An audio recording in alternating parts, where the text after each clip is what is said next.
What's up, fellas? Happy to see your faces for another episode of the Blind Pig, courtesy of bgobsession.com. Uh, we figured we'd get together on a relatively slow and uneventful week regarding the Washington Commanders. But before we get into the good stuff, real quick, the intros. Top left is John. He hails as Boone. Bottom middle is Paul. You can catch him at Canadian Hog. My name is Derek. You can find me at Silent Threat. So please feel free, if you're out there listening, you're not a member of the board, hop on. We love to have new members. We like to have new conversations, new blood.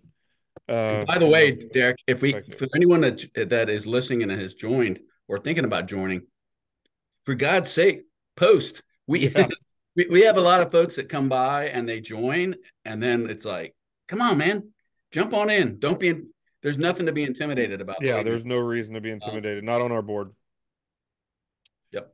So we were kind of talking a little bit about what we wanted to get into first. I don't know that X's and O's are necessarily anything we need to dig into, but I am interested.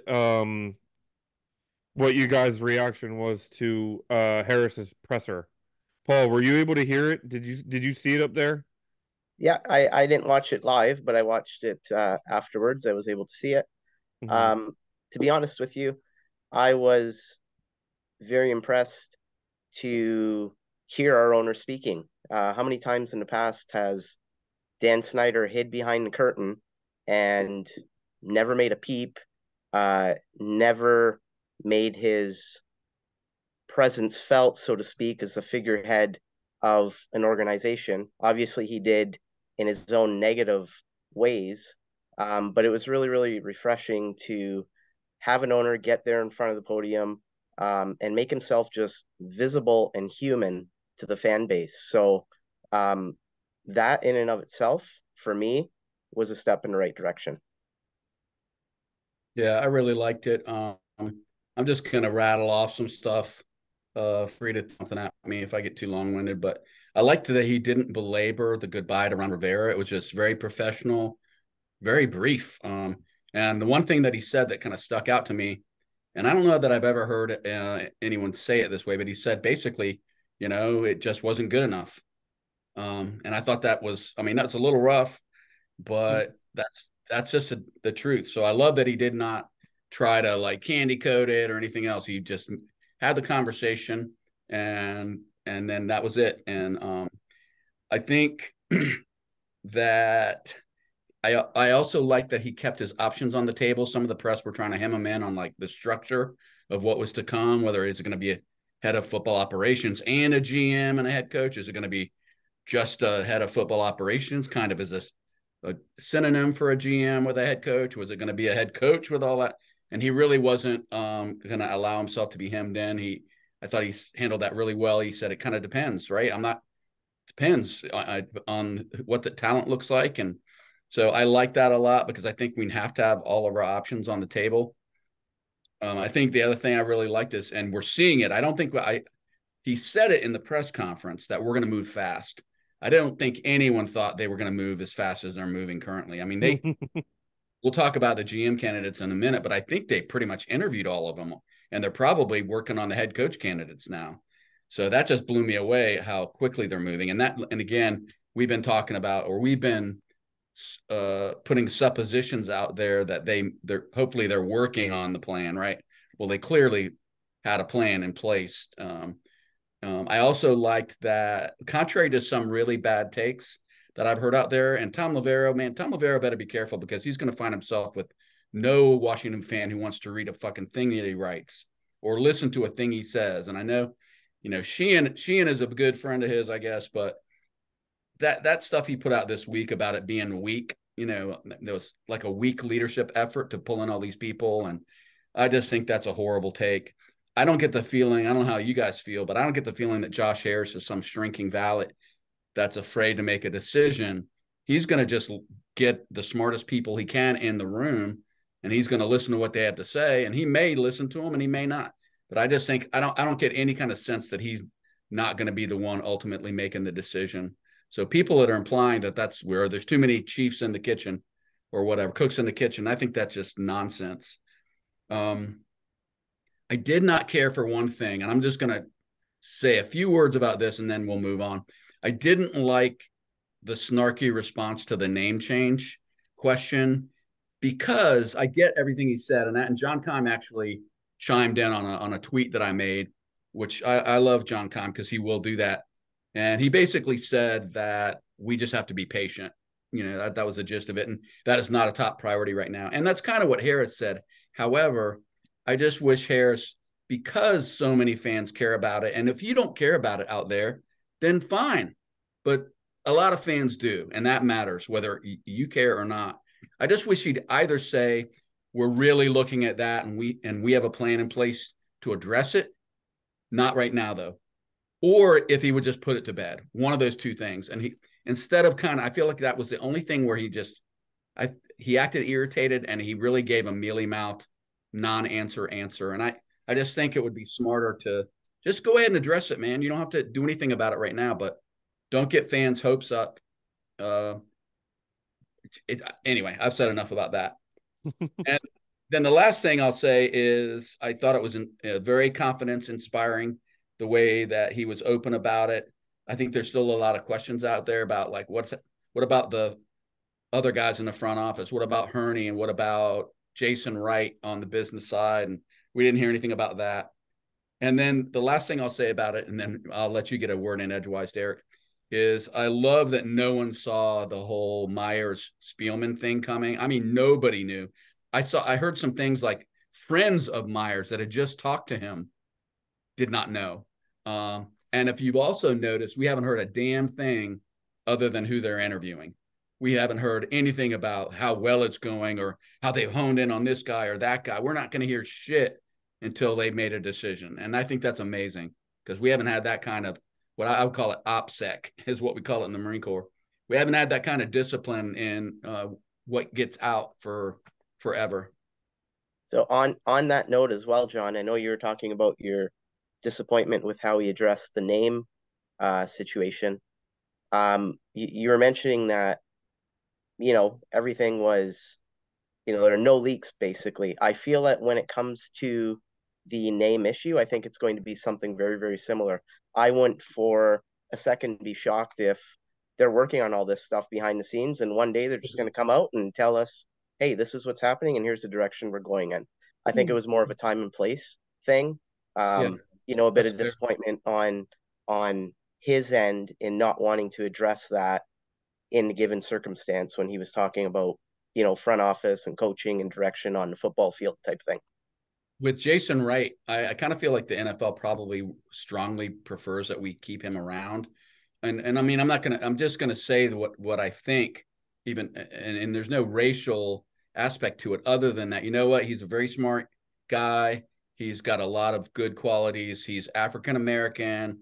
They're trying to expand the diversity of the league, especially at the executive level and above.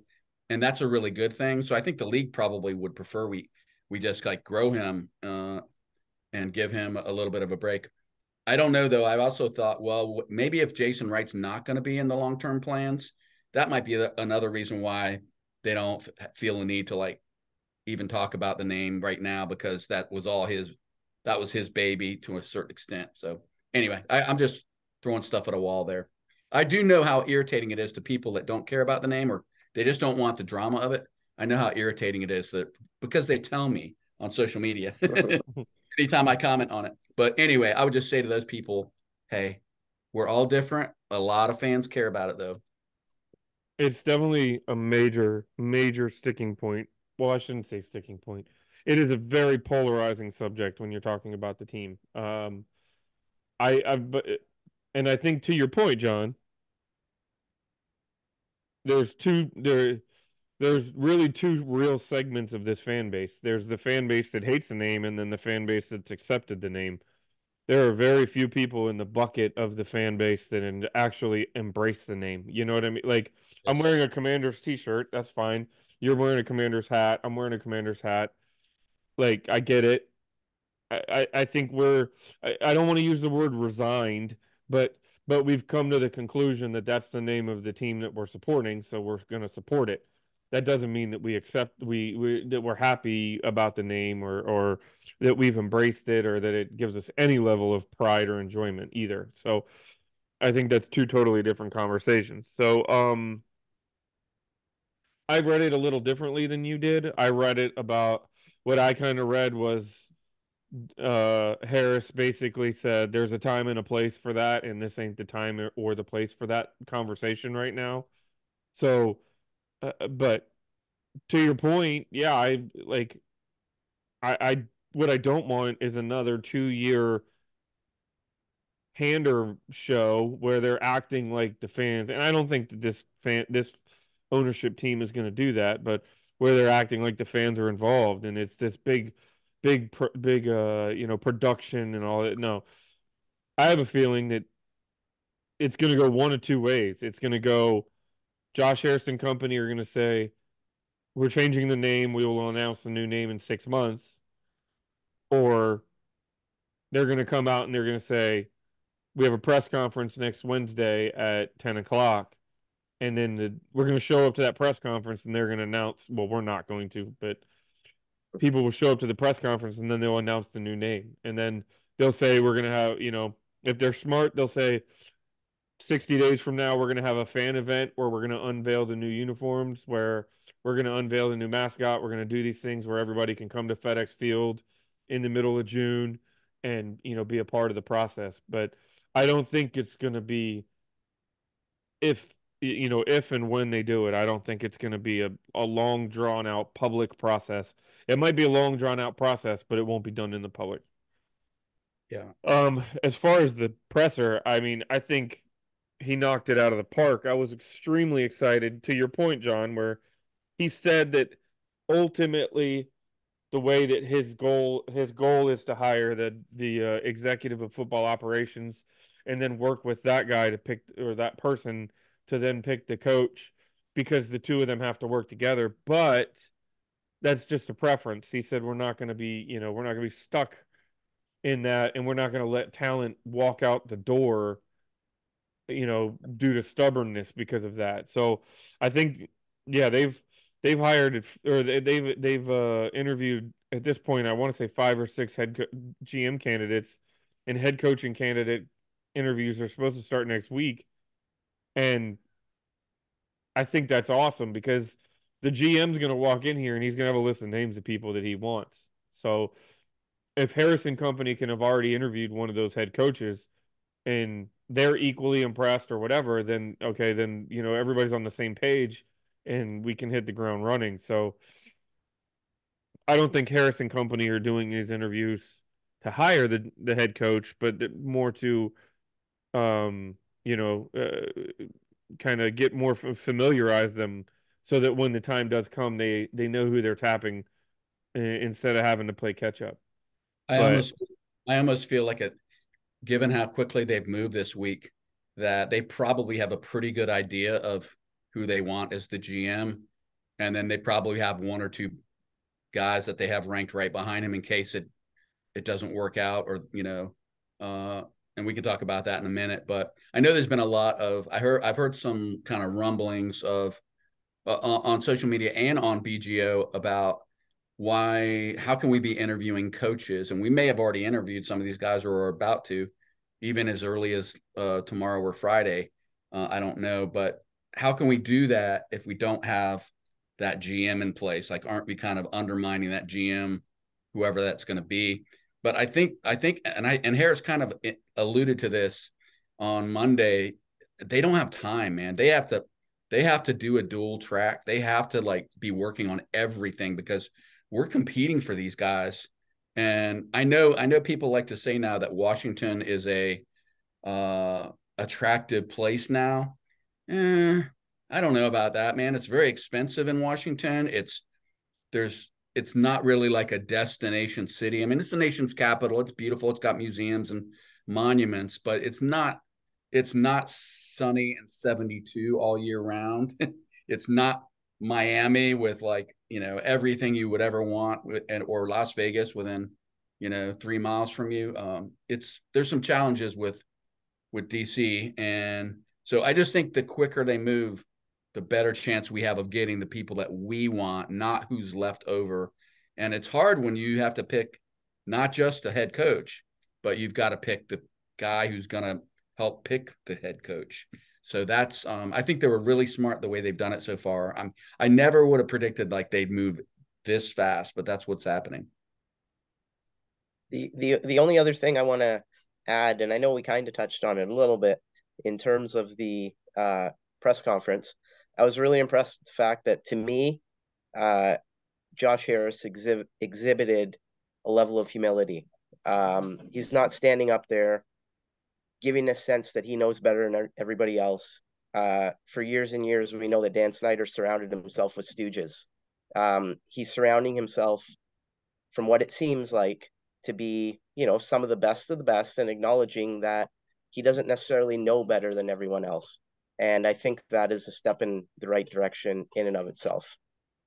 He's careful with his language too. He's a smart dude. Have you guys noticed that he never refers to himself as the owner? He refers to himself as the managing partner. And which is not that, some people might not even notice that, but the thing is, the other owners, members of the ownership group, notice it. And he's constantly referring to Rails and the other owner, and even Magic Johnson, who he's given a lot of, he's empowered Magic Johnson, even though Magic Johnson really is a minimal owner as far as like what his stake of the whole purchasing price. But anyway, I think you're right about that. And he's just I heard Galdi say this. He just like seems like a regular guy, man, that you could have a beer with. And Well, some of them probably have from what I've seen from him wandering around tailgate.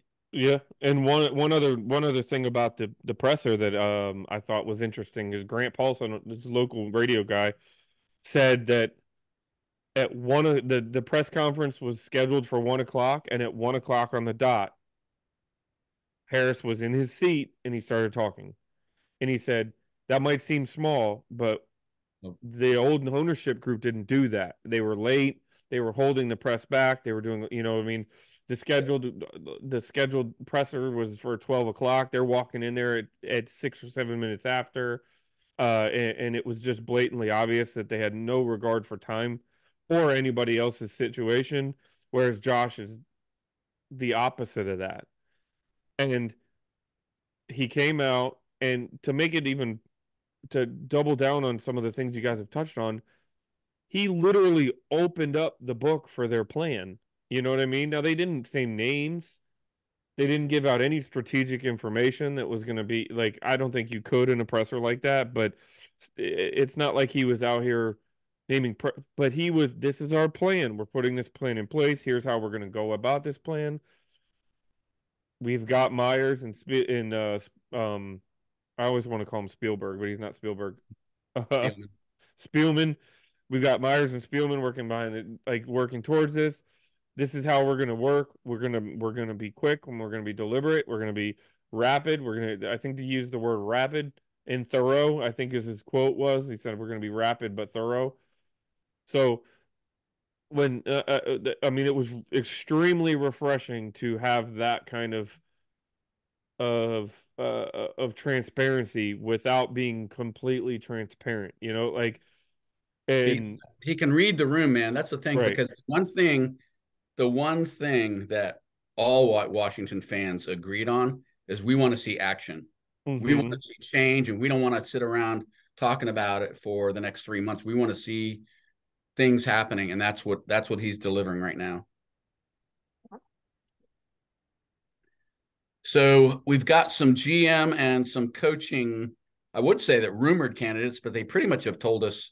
I'm sure there's no definitive list out there, but we can kind of run through the guys that we've heard or that we've heard announced, that I believe at least all the GM candidates that we know of. I keep saying GM, head of football operations is the term they're using. And we don't know if that's a GM or something bigger right now, but the ones that they've talked about and that they've publicly announced that we've interviewed, we've got Mike Borgonzi. That's the guy from Kansas City.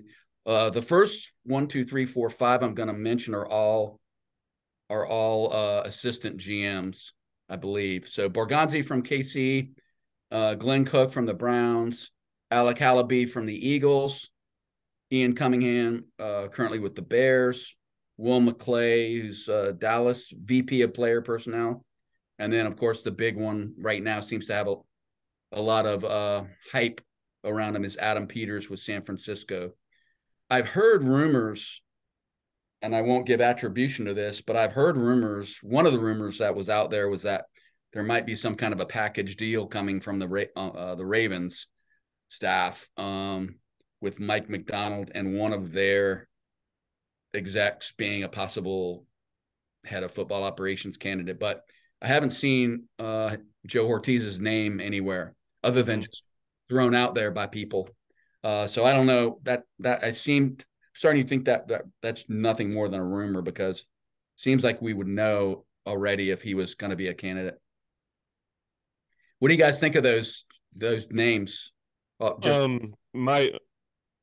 My gut at this point is it's going to end up being Peters, and I don't know if that's just because of the momentum, but some other internet detectives are starting to point out some other connections. Apparently, Bob Myers and Adam Peters are really close.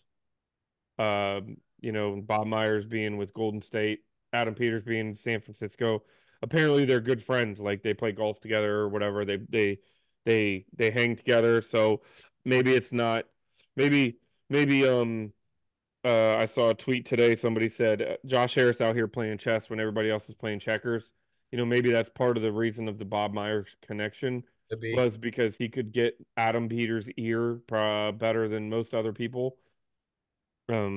I mean, let's face it. Peters like had invites for the Two last other years to interview, and he declined. he Right? he declined them, but he's given us the interview, and I don't think it's an accident. He was the first one on the list. So The only thing I think about and this is something that we as fans sometimes we don't pay attention to is the families and the spouses and their situation because it's a lot to pluck up your whole family and transport them, especially all the way across the country. And Peter's he's a California boy. I mean, mhm. all the way California boy, his whole life, and he's still in California. So they'll have to do a good sell job there, I'm sure, because that would be a huge change for him and his wife. And I think he's got two young daughters. So, but Right, anyway, and that would be part of the question is I do believe you're right that he's got a younger family. It's not like his kids are grown, so moving across the country. I mean, let's be honest. Yes, he's not moving across the country. It would be a situation where he's making enough money. He's buying a house here and furnishing it here. It's not like they're going to be packing up their glasses and their silverware. But at the same time, you're not wrong where you're displacing people and you're going into a new market and you're going into a new school system and you're going into if his kids were grown and older, it wouldn't be as big of a deal. But when they're younger, I mean, that those are things that, as a father of two younger girls, that absolutely are a big part of your motivations. So, I don't think San Francisco can offer him anything more than what he's got. So I think he's gonna go somewhere. I get right. that feeling because they've already, John Lynch is not going anywhere. He's never gonna have like the whole enchilada in San Fran. Hmm. John Lynch there, and I believe they've already promoted him a couple of times to kind of try to keep him in the fold, but I think they've probably maxed out on that. Anyone jump out at you, Paul, as far as other than Peters? Uh, what I wanted to say in regards to all of this is that not there wasn't one particular name that jumped out to me.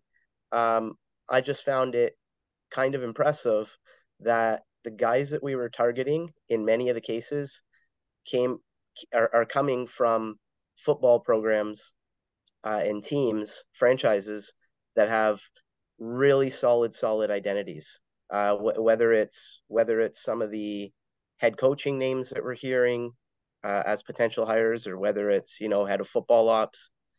Teams like San Francisco, teams like Philadelphia have very well defined identities. In order to get where you want to get to in the NFL, you need to have a clear sense of who you are. And we've been in the wilderness in terms of identity for 25 plus years. If somebody asked me to describe our franchise, Erratic. I can't pick a word that describes who we are on the football field. I can come up with a lot of words for who we are off the football field. But Yeah. ultimately you want to win. And teams like San Francisco, teams like Philadelphia, those teams will smash you in the mouth. They'll hit you right in the mouth, and they play a physical brand of football. And that's how you win. So I'm just very impressed with the fact overall that we are going after guys from teams that clearly know who they are. They have those really well established identities, and you know you're not messing around with them when you play with them on Sundays.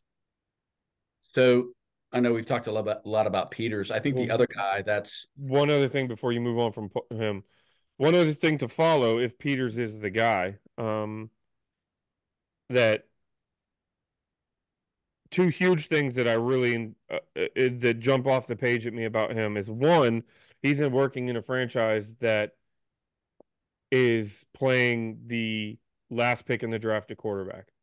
Now, that doesn't necessarily mean he's going to walk in here and invest in Sam Howell, but the bigger point it makes to me is that he comes from a place where draft status is no longer relevant the day after the draft is over.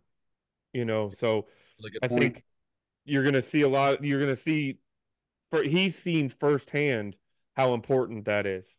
And he's seen firsthand that even though we traded up for Trey Lance and we've invested this capital in Trey Lance, he wasn't the guy. We've identified the guy who, regardless of where he got drafted, ultimately is the better choice. And they rolled with him and they moved on from Lance. So now whether that was Kyle, the driving force, but for him to be able to witness that, I mean, that's something that a lot of, you see the pressure of the draft status everywhere, all up and down the NFL. So him coming here with that mentality is huge, and it could be big for Sam. Who knows? He might have an opinion on Sam, and he might be able to see different things that we don't even realize because he's seen it from a completely different angle. Yeah, that's a really good point. And I have not heard anyone else make that point. So kudos.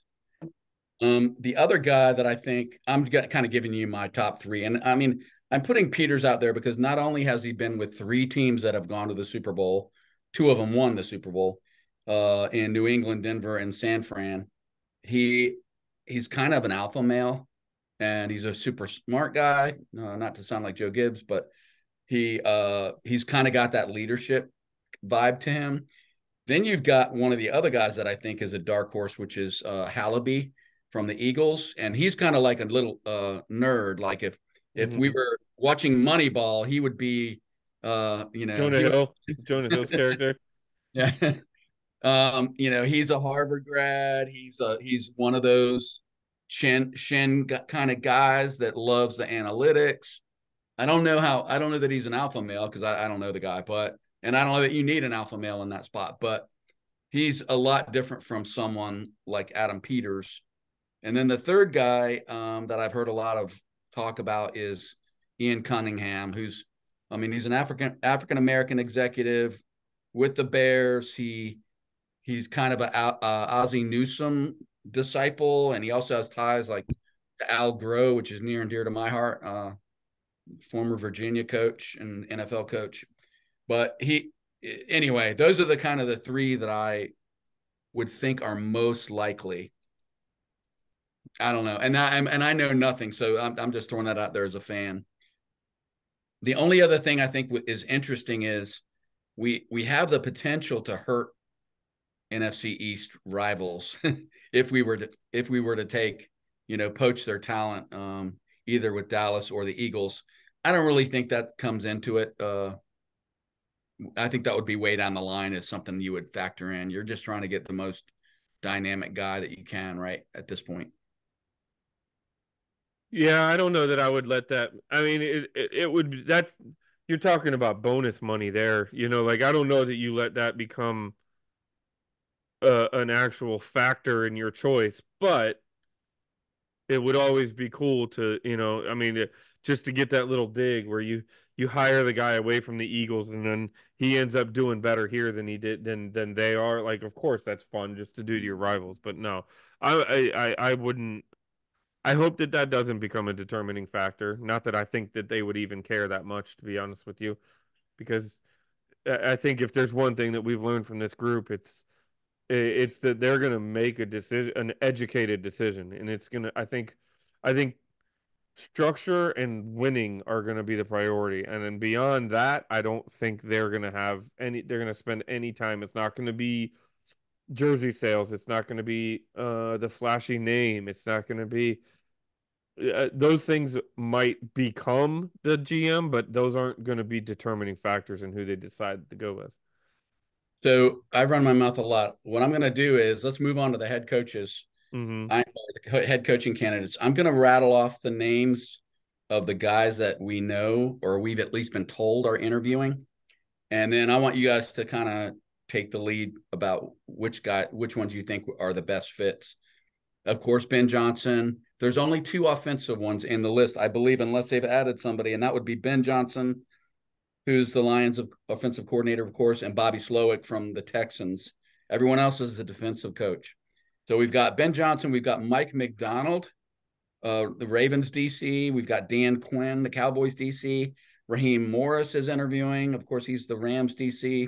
Anthony Weaver, who's I think he's like assistant head coach and defensive line coach for the Ravens. I don't think he's a coordinator. I should know that. Aaron Glenn, who's the Lions defensive coordinator. And then I've heard that they're going to, I know they've talked to Harbaugh's agent. I don't know that he's going to interview. I don't know. I think that's still to be determined. But and then Mike Vrabel, of course, we found out today. I don't understand why, but he's no longer employed. So he's another person out there that you certainly would have to think about. But what do you guys think about the names that we're hearing? Well, Derek, you want to start? everybody's going after Ben Johnson, and I don't think anything can be taken away from him. I mean, you take the Detroit Lions of all teams, and you run an offense that sets them up where they were literally in competition for the number 1 seed in the NFC, and you do it with Jared Goff as your starting quarterback. That is an accomplishment in and of itself. So that's the popular name. I don't think we could go wrong with Ben Johnson.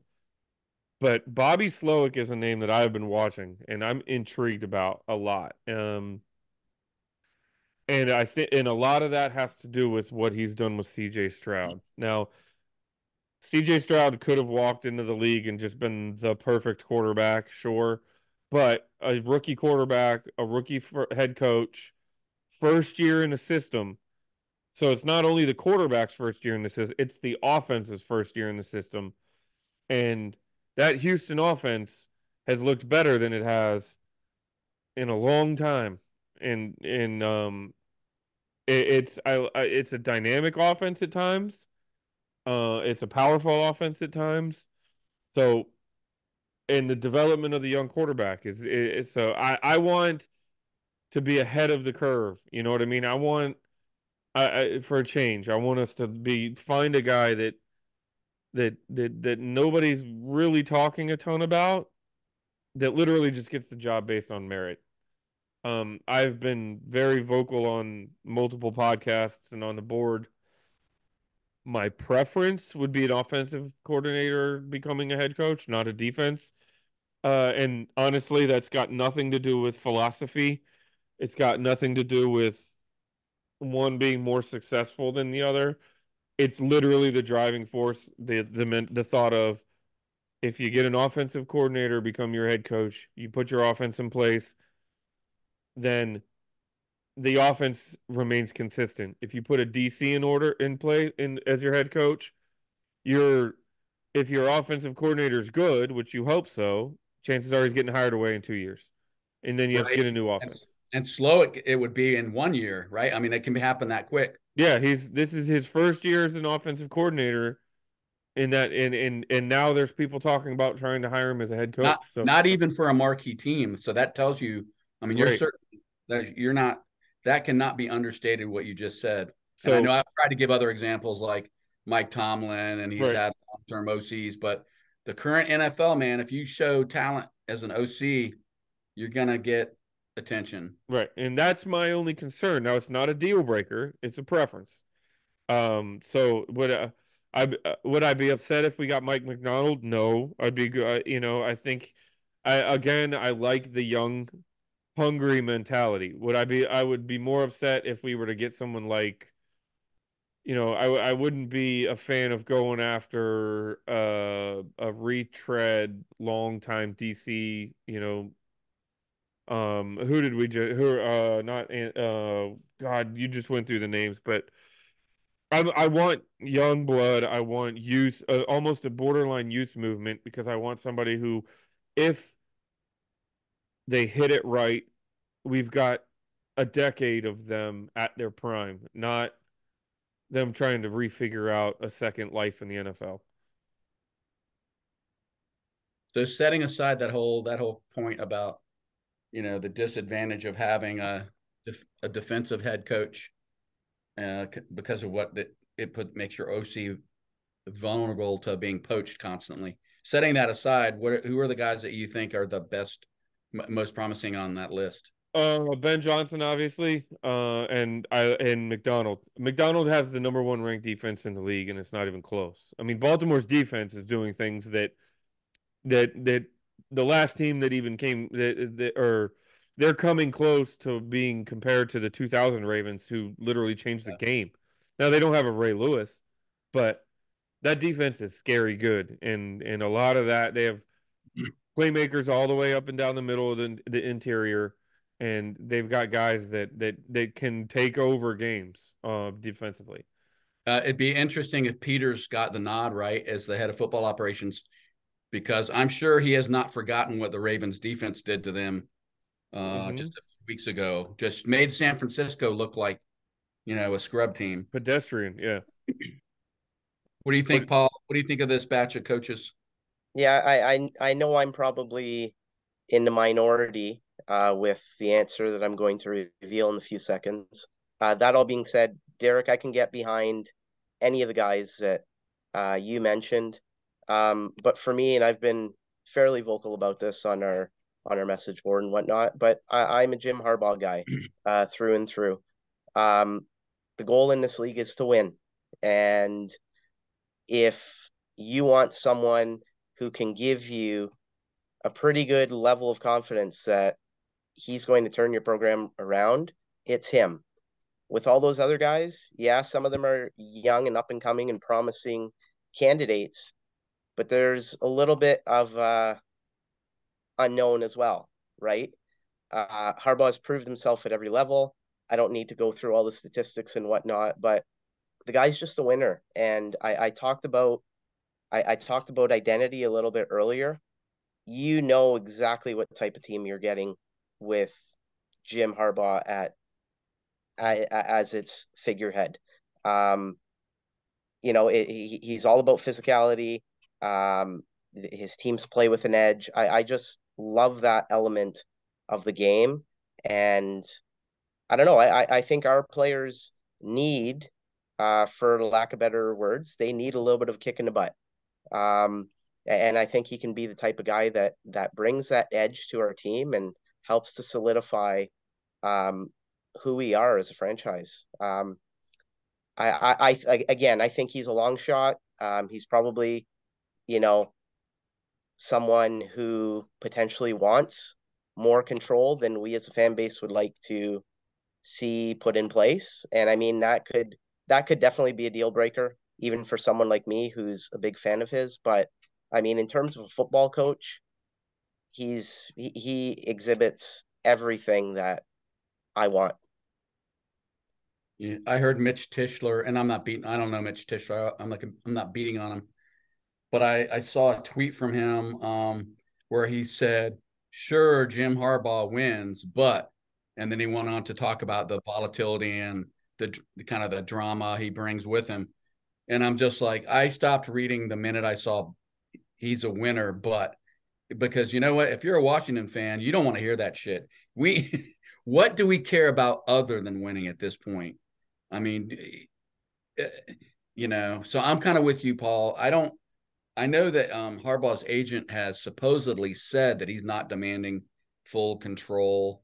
It's hard to know. And then the whole the scandal stuff, whether that would have any impact on anything, I don't know. But I mean, as far as I don't think there's a more successful coach on the list of people that might be being considered than Harbaugh. I don't think you can argue it.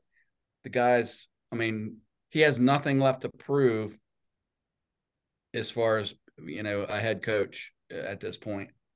And then just another point I want to add in regards to him.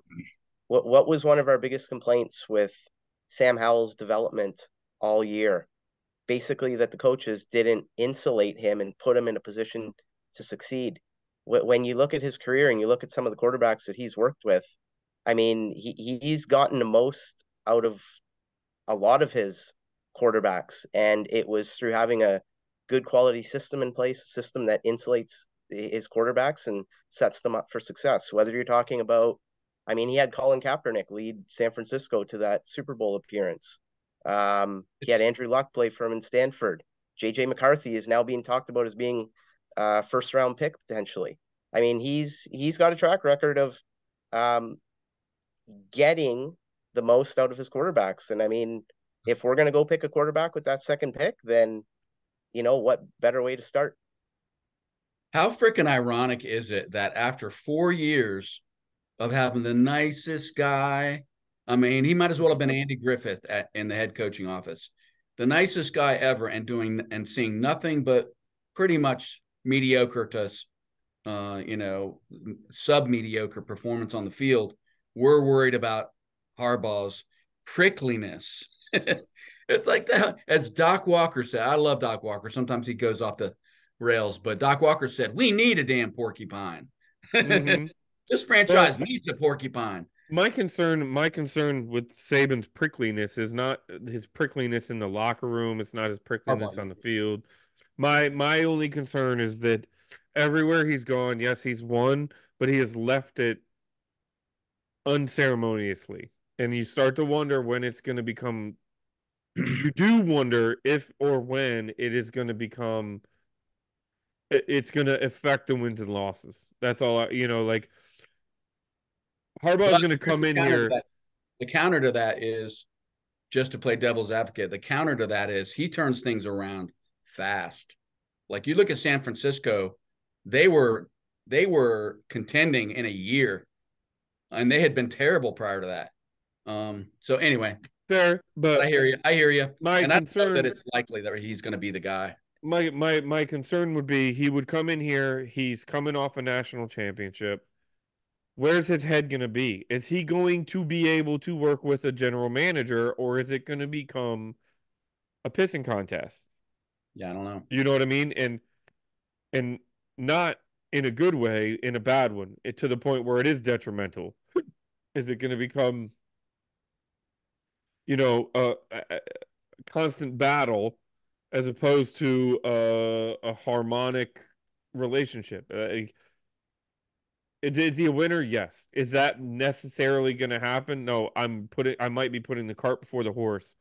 But my only concern is at some point he's going to go into a franchise, and I think he's got the mentality where he is gonna him and the front office folks, he's either gonna want total control or he's not gonna respect the front office folks for what they are. And I wonder when that will actually affect wins and losses.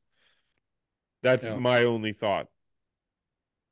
So, and I think those are good thoughts. I mean, and that's why he's probably, I don't think it's the most likely result is Harbaugh, just because it's probably, we can't afford to F it up, for lack of a better phrase, right out of the gate. And he's probably the most high risk, high reward guy on the list. The ones that I mean, everyone, I don't know, Ben Johnson. The only thing that makes me nervous about Ben Johnson is just that everyone is sure that he's the next great head coach, and sometimes that doesn't always work out. I really like Mike McDonald because I just like his attitude, and I think when you were talking about having an identity, I think of all the guys on the list, he and Slowick are the two guys that just scream attitude to me, like that we're going to have some kind of an identity and it's going to be their identity. So I like Mike McDonald a lot. And the only thing about Slowick that makes me nervous is just, I mean, Stroud's pretty good, and it's a pretty small sample size. And Very true. I'll confess to you, I don't know a lot of his history prior to this year. So doesn't mean that's not going to be what we see for a long, long time. But if it was going to be one of these more of the retread type coaches, I don't hate Dan Quinn. I think there's a lot of good qualities about Dan Quinn. And Vrabel, if he was interested, you'd have to talk to him. But I think everyone currently thinks if Belichick is out, and I haven't heard anything about Belichick being out, but if Belichick leaves, then Vrabel seems like that would be the natural replacement for him. But anyway, that's what we got. Yeah, I think that's I don't know how much further we could even dig into it because let's be real, with what we've already seen, they could be they could have a name circled that we aren't even talking about. Yep. You know, like so uh yeah, there could be a lot. Just for your reference, Sloak was with Washington from 2011 to 2013 as a defensive assistant. Then he was with the Niners in 17 and 18 as the defensive quality control coach. Then he switched to the offensive side, where he was an offensive assistant, then the offensive pass game specialist, then the offensive passing game coordinator before he was hired to be the offensive coordinator in Houston. So it looks like he was from 2019 to 2022, he was on the offensive side of the ball for the Niners, which hasn't exactly been a bad offense. I think at the end of the day, for the first time in a very, very long time, we will be able to say, regardless of who is picked as a coach, we will be able to say that it is okay to trust the process because we have actual adults and professionals who know what they're doing that are going to make the decision. It may not be the guy that, is 1A on my list or 1B, but I think we can be pretty confident that they're going to make a very educated and thorough decision. And I think the other thing, Paul, is I get the feeling that we've already seen it with Harris and his other, with the 76ers and his other sports teams, that he will change course. If it's not working, we're not going to be mired in ineffectualness and excuse making like we have been for the last 4 years. If it's not working, there are going to be changes made. And I think he, when he first bought the team, with the other ownership members, I remember him saying that he was losing sleep because now I don't know how much sleep you really lose when you're worth like $6 billion, but he said he was losing sleep because he understands that he has to get this right, like he has to be successful. It doesn't mean it's going to be the first crack is, we hit a home run out of the park, but it's just I mean, the one thing we haven't really talked about is maybe because it doesn't need to be talked about, but it's the most exciting time since Gibbs came back, and it may turn out to be more exciting than Gibbs coming back. It's that crazy of a time, and it's just the most change we've ever had You in know one. what, John, I did want to touch on that today because I was curious where your guys' heads were at. I mean, I don't think it can be overstated that this decision that we're in the midst of making right now is the biggest decision surrounding this franchise as far as the direction of the football team in 30 years. Like this is the biggest one. Like this decision, given everything that's surrounded with the head of football operations being able to, then being able to hire a head coach. We're not locked in long term on a quarterback. If they want Sam, then they want Sam. Like I'm not saying that needs to happen. I'm just saying it's an option. But there's resources available to go any direction they want to go, whether it be in the draft, number 2 overall, or free agency or whatever. Like this is as clean of a canvas as anybody could ever have coming in to run a football operation. There's like no dead money. It's the set. We have the most cap space in the league. We have 3 picks in the top 35, right? We have a great slate of draft picks if we don't do something stupid. Right. 3 picks in the I top that's for 30. our future podcast. Right. I think you can probably But guess what I'm but I alluding. mean, I am curious. I'd love to hear where your guys' heads at. I mean, are you looking at it as this? Is it this? Are you this amped up about what the next 5 or 6 days could mean? Or am I overstating it? No, I'm anxious. Go ahead, Paul.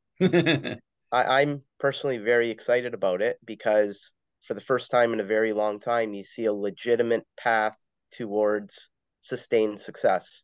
Whereas in the past, we knew that they were going to find a way to mess it up. There's a legitimate opportunity to lay a foundation down for sustained long-term success. And I mean, that has to get any fan excited. I'm anxious. This has been a big week for me. We're making a big transition into a different computer system, and just been a stressful week at work. But I've had my phone. I've had 106.7 or 980 Mm-hmm. going in the background every minute of my workday, and I'm excited. I think I'll feel better once we have the team in place, but I'm not really worried about it. And it goes back to, we'll circle back around to the beginning of what we talked about.